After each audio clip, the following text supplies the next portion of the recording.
appointed to be a judge who knows just what is right and wrong, and be good and be strong.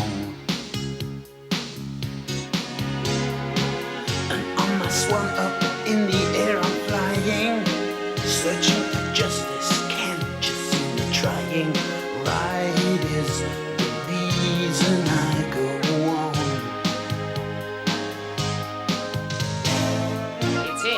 It's festivities, because he found it. But I dispute that fact because I am the lawyer who's defending Mr. Mouse. Yes, but then, sir, I think you're wrong. You're very pushy, but because I am a good lawyer, I know what we can do. Let's hear the judge. Yes, because only our friend Klaus can solve it. I hear the wisdom coming from the gnomes now, and all together we have got the know-how, because we are people of peace.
That was only because the bird gave me away. Now, let's see the two of you attempt this one. Dany, aren't you a bit old to be acting like such a youngster? Dany, will you dance something for us, please? Please? Come on, Dany, dance for us. Won't you please? All right, children, if it makes you happy, I'll go ahead and dance for you. But I'll need something with a lot of rhythm. Got it. Oh! That's great, children! You must have been practicing!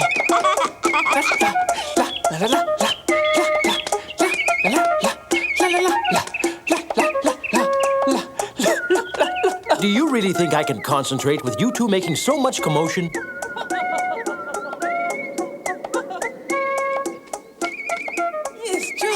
Klaus, here goes the mail! Oh! Huh? Hey, I'll see you! Let's see what we have here. Oh dear, a letter from Tyrol. No kidding! Everything okay? Is it from Killian? Yes, and he says he'd be very grateful if I could go there and lend a hand. He's got a slew of cases in which he could use assistance. Well, there's that call of the gnomes. But what can we do when we have so much work that needs to be done here at home? Yeah, especially you who spend most of your time dancing and playing with those two children. Well, yeah, but when I am working, I'm sure a handy little helper, don't you think so? Instead of flattering yourself, Dany, you better make sure that most of the plans for the Can we journey go with are... you? Huh? We promise if you take us to Austria, we'll be very good. My dear children, now that won't work at all, because you see, this is the judge's business trip. Well, let's make a deal then. You must promise to bring both of us a nice souvenir from Austria. Yeah, something special! All right, how about this? I promise if you two promise to behave while we two are away. Deal! Well, there you have it, children. Now, if you don't mind, Dany and I need to be alone to take care of some matters concerning our trip to Austria. All right, bye-bye.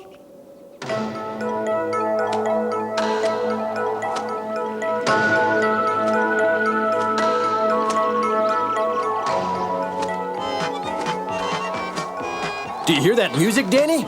Sure do.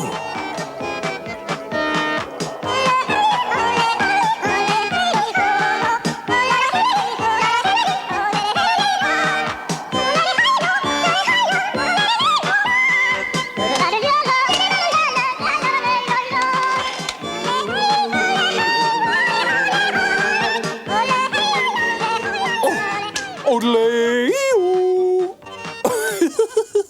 My friend Klaus. Dear Killian. On behalf of all the Tyrolians, let me welcome you. My dear friend Killian, we are very happy to be here in the Alps with you again. Please come along to my home. The long journey must have left both of you very tired and very hungry.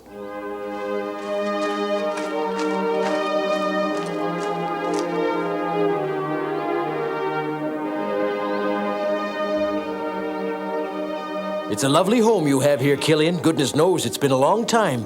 I would have liked to have held the trial here, Klaus, but because of extenuating circumstances, it is impossible. Why impossible? Because the very first case on our agenda is the one of the ducks against the deer. And naturally, we cannot fit a gigantic deer into a house as tiny as this one. Hey, could we make it an outdoor trial? How about that? And that way all the animals will be able to attend, and I may even wind up with a tan. That's splendid. And now both of you should go up and get some rest. You must be very tired. I'll wake you up. Yes, you're absolutely right. We are a little tired from our trip, and tomorrow we have a very busy day ahead of us, so you better get some rest as well, my friend. That's a fine suggestion. Schlitzweitz.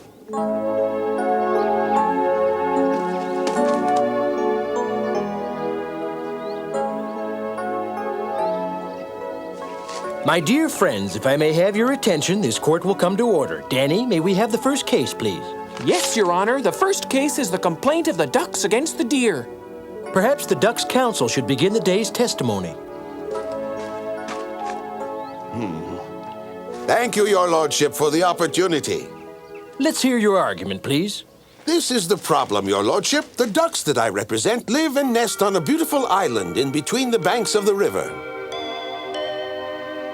The males and females swim in couples and play like lovers. They swim towards the shore and under the shadow of a tree. The female begins to build her nest. When breeding time comes, the female ducks prepare their nest for laying, also sacrificing their breast feathers for it. And it is during this time that each female duck lays but one egg each day. Very interesting. Let's proceed. Of course, Your Honor. The ducks whom I'm quite honored to defend today take very good care of the future ducklings. Isn't that correct? Order in the court, folks. Please be quiet. As I was saying, Your Lordship, the parents take great care of the eggs. They wait to hear noises from inside the eggshells, which are a sign that the ducklings are soon going to be born.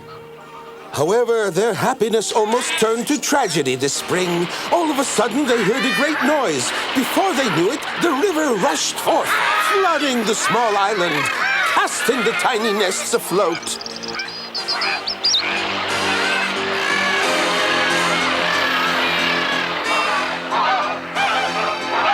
In an attempt to save them, risking their own lives, their parents followed. Yes. And who's the guilty party? The deer, Your Lordship. They live further upriver, and in their search for fresh grass, they dislodge heavy rocks, which then end up in the river, creating some sort of a dam, thereby affecting the water's current. And so, Your Lordship, the flow of the river narrowed until it suddenly broke the dam, creating the horrible nightmare that rushed downstream. Flying upstream, the ducks witnessed the obstruction that the deer had created, the dam that eventually flooded the island. The deer saw the ducks, but they thought they were just saying hello. They were totally unaware of the terrible tragedy they had created. Are you through with your argument? Yes, Your Lordship. Very well. Who represents the deer? Your Honor, I am their counsel. I do, sir. It's your turn to speak up. What evidence do you have to enter for the defendants? Your Honor, as you very well heard from my colleague, my defendants didn't do it on purpose. What has happened in this case is the result of some unforeseen extenuating circumstances. There are some hardships. Allow me, please, Your Honor. The deer and the other animals can't find food because the snow covers everything. During the winter, it is all they can do just to survive. So when spring comes, everything changes, and the deer can find some food at last. To get to the grass, they kick aside the stones. They had no idea the effect the stones would have when piling into the water. And that's all there is to it. Yes, they are guilty, but they meant no harm to anyone, Your Honor. Very well. Now I'll give you my verdict. Are you ready, Danny? Yes, Your Honor, you bet. I'm ready. As per the ducks, you must build your nests in safer places, away from the shoreline and much further upstream, where you needn't be worried about being disturbed by turbulent waters, no matter how high they may reach. Don't you see? Don't you worry, Your Lordship. They will do everything as you say. Fortunately, we're still very early in the season. Ah, yes. I'm afraid I don't understand. I was just thinking that there's still plenty of time to lay more eggs and have more ducklings. You're absolutely right, Your Honor, isn't he? And here's my sentence to all the deer. Because they caused a disaster without them knowing it, That is correct. All they wanted was to find some food, Your Honor. I order them to be more careful with the stones in the process of looking for their food. In addition, they should become mother's helpers. I am sorry, but I don't think I understand. It's very simple. Each deer will take care of a nest and its respective eggs until the shells break and the little ducklings are born. Are you still following? Very well. You will protect them from the dangers of Mother Nature and from the dangers posed by other creatures. Your Honor, they will all obey with pleasure. I will completely assure you of that. Good. Then that is the end of all our problems. Danny, do you have the verdict to be signed? Here it is, Your Honor. Aha! What a beautiful drawing. Oh. Well, Your Honor, I couldn't resist. They're very pretty. Thank you, Your Honor.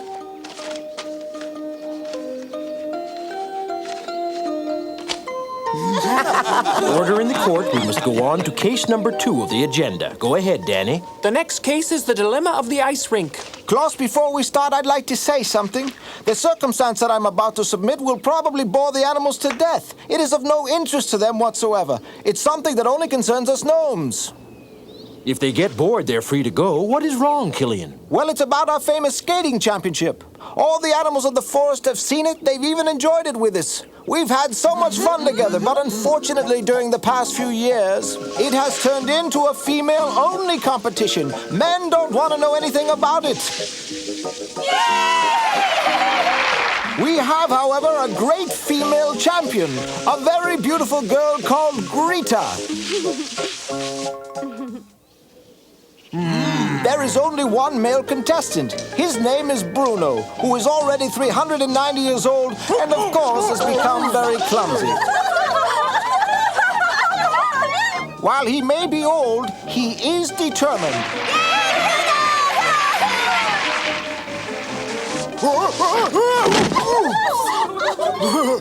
See, the problem is that when Bruno stops skating, the fine tradition of Tyrolian figure skating will end. What about young boys? They just want to play hockey. They say figure skating is only for girls. But hockey's a lot of fun. I agree with you, Danny, but figure skating is also fun. Why can't they be involved in both? You got a point there. What the? Oh. She has just told me that something very serious has happened. An antelope has gone and fallen into a deep pit over in Dockstein. Oh, I hope it's all right. Oh, my goodness, those pits are very dangerous. Some of them are as deep as 300 feet. Please, Klaus, you must tell us what we can do to assist you. We'll do our job. Killian, there is no choice except to suspend the trial. For as gnomes, we must always save the creatures whose safety is dependent upon us. It's off to Dockstein to save the antelope. That's correct, and we can certainly save a great deal of time with Henry's help. Splendid. With Henry taking us, we'll be there in no time. Killian, would you please be kind enough to show us the way? But of course, Klaus, I'll be happy to do anything I can to help.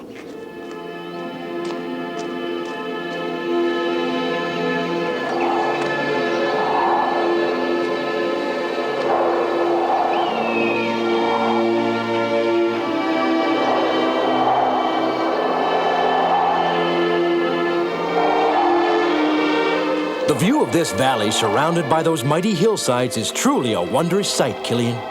Our land is full of great contrasts. We have from very green valleys to very white mountains, as you can see there. Those mountains we're going to, is that whatchamacallit? Dockstein, and the majesty is breathtaking, isn't it?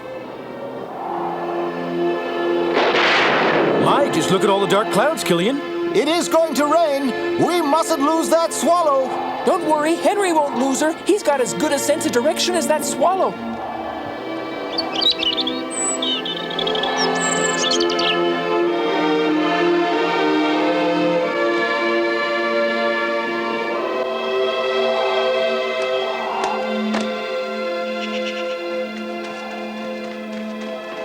Thanks for coming. Can you tell me where the antelope has fallen? Very far from here, way up on top of those mountains. I suppose you prepared a rescue team already. Yes, everything's being organized. They're getting ropes, pulleys, medical help, everything that is necessary. We'll be ready to go. That's terrific. Still, we have to act a little more quickly if we want to save the poor creature. All right, everybody, let's get a move on, Henry.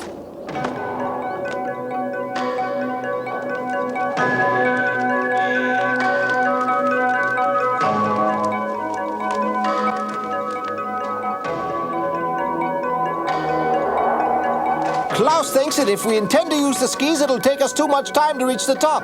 And what do you suggest, Klaus? It seems to me that a very simple solution would be that instead of taking the skis, you found a way to fly the same way we do with Henry, see? Because we don't have a swan that can take all of us there, you see? Well, you can use the ducks. That's what they're here for.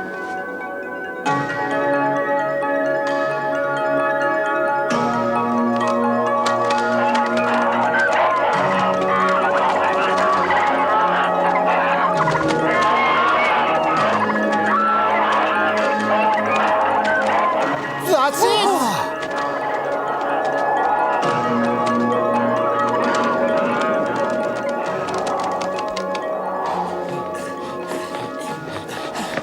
It sure isn't going to be an easy job, Killian. Okay, throw me the rope.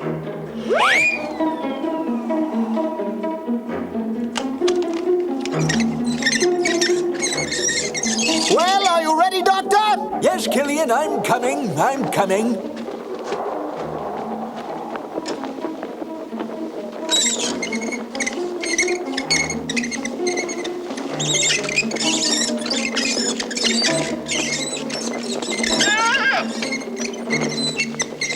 I can't see the antelope yet. This pit is deeper than I thought.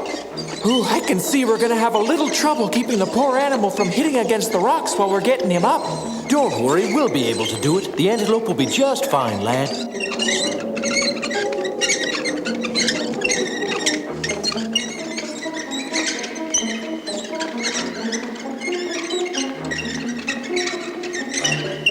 We're reaching the bottom, Klaus. I think I see the antelope. Good. Fortunately, it doesn't have any broken bones. Just a slight sprain is all. The others are going to be very happy to hear that. I don't think it fell directly to the bottom. I think it hit some rocks on the walls of the pit that softened its fall. It has a number of wounds all over the body that must hurt a lot, but I can't find anything that's really serious. I'll wrap its leg now for protection.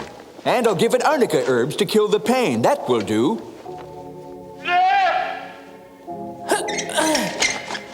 Doctor, we're ready when you are. The antelope is all tied up with a rope.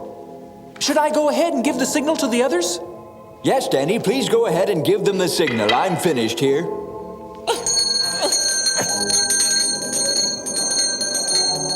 All right, heave-ho!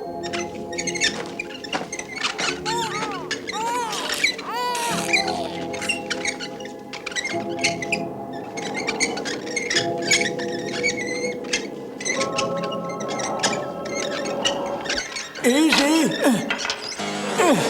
Exercise caution with my patient.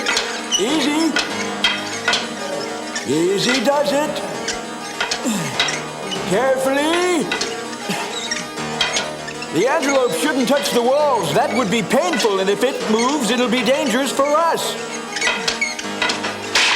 Oh, no! Oh, hey! Something is happening, men! Hold onto the rope!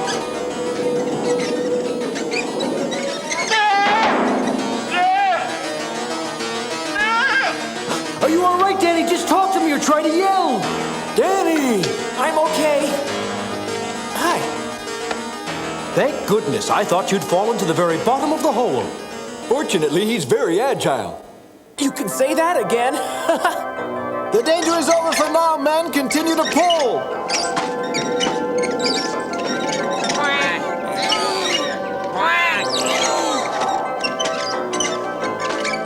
I see them now. Pull on, my friends.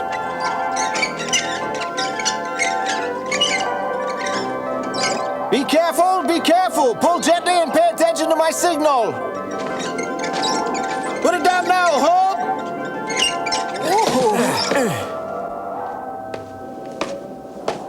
Klaus, we've done it again. Thank you all, my friends.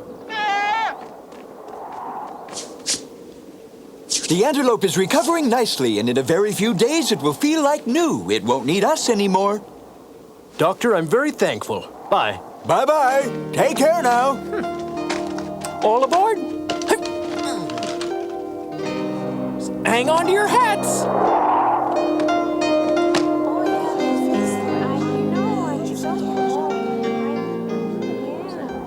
So, is the reason you gathered us together today because you already have the solution to our skating problem? Don't ask me, Killian. You should ask Dany. Well, Dany, what is it? You better ask the judge, I'd rather not tell you yet. Wow, what a wonderful idea! Couldn't I just have a hint about what you're talking about? Well, you look so intrigued that I will tell you. Somebody has to break the ice, and that person will be Dany. To break the ice? What are you talking about, Klaus? We just built that rink with our own hands, and the surface is perfect like a mirror. When I said to break the ice, I meant that if somebody starts, the others will follow. Oh!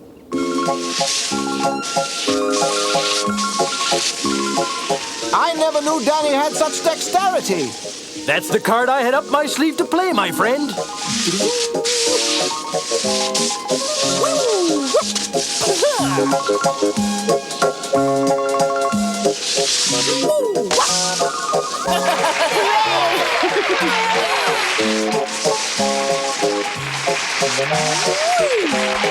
Dany, let me join you. Let's get together.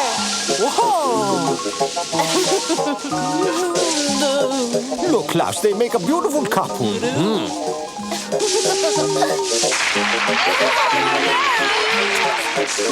Now ready? Up you go!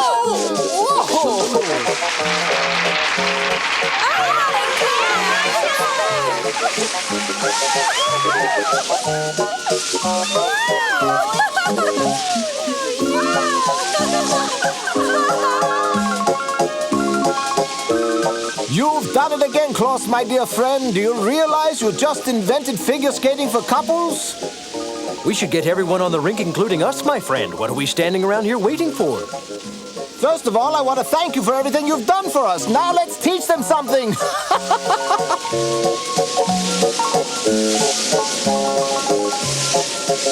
Slits of ice! Norma is very upset because the trolls have stolen her recipe book. To help their friend, Klaus and Dany decide to go after the trolls. Their path leads them to Nepal. There, we'll meet the Zerpa Gnomes and the horrifying snowmen. Will our friends be able to recover Norma's cookbook from the trolls' greedy clutches? Watch our next exciting episode and find out.